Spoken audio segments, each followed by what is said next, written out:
Jeunes en images, c'est une longue histoire qui prend son origine il y a, je dirais, une dizaine d'années, en même temps que la création du Festival international du film d'éducation. D'un côté, on avait des films portés sur l'éducation, de l'autre côté, on avait des films jeunesse qui se faisaient, donc on s'est dit, bon, on va jouer le jeu du réseau et on va intégrer une journée jeunesse au Festival du film d'éducation. Tout au long de l'année, depuis avril, il y a un appel à fil qui est distribué, qui est envoyé à toutes les structures jeunesse cette année de la région. Et puis, les jeunes donc, déposent des productions amateurs, hein, ils ont le droit à une petite aide aussi extérieure, mais pas trop. Il faut que ça reste eux qui mettent la main à la pâte, si je puis dire. On a présenté un court-métrage qui s'appelle Au fil du temps, qui retrace plusieurs événements de la vie courante et qui les change selon l'époque, en fait, si ça se passait il y a 10 ans ou comment l'activité changera dans 10 ans, d'où le titre Au fil du temps. Notre scénario, donc le film s'appelle La capsule temporelle. C'est l'histoire d'un groupe de jeunes qui vont avoir l'idée d'enterrer une boîte avec différents objets à l'intérieur et de la déterrer des années plus tard.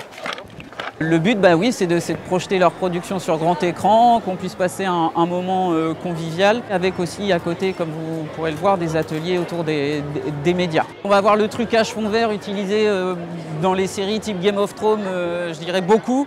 Dans le cinéma également, on a de la réalité virtuelle avec l'association Pixel et du Makey. Makey, c'est faire du jeu vidéo avec des moyens, notamment de récupération, etc. Et puis on a une boîte à questions pour garder une petite trace sympathique sur leur ressenti de la journée.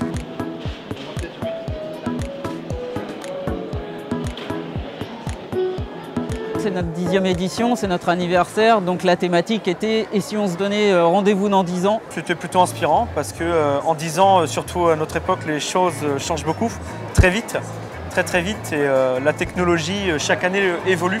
Et donc c'est intéressant de se poser la question ce qui s'est passé il y a 10 ans et ce qui se passera dans 10 ans. On a eu plusieurs projections sur différents sujets, inspirés aussi un petit peu de l'actualité. Les jeunes arrivent assez bien à se projeter aussi sur l'avenir, que ce soit au niveau des technologies, des moyens de communication, de l'environnement. C'était vraiment sympa quand on a 15 ans ou qu'on a 10, apprendre le métier d'acteur, de se servir d'une caméra, ou de la perche, d'apprendre le son. Je pense que ça peut déboucher sur certaines futures carrières peut-être, pourquoi pas. Un tournage, c'est beaucoup d'organisation. Des fois, c'est un certain stress parce qu'il faut être dans les bons temps et tout ça.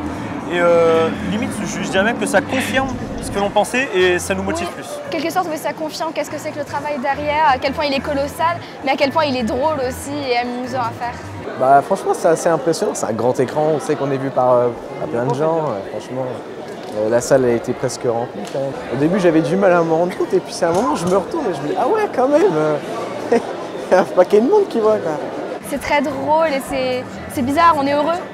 Ouais, très heureux de voir nos têtes en grand écran, ça change, on se voit comme de véritables cinéastes.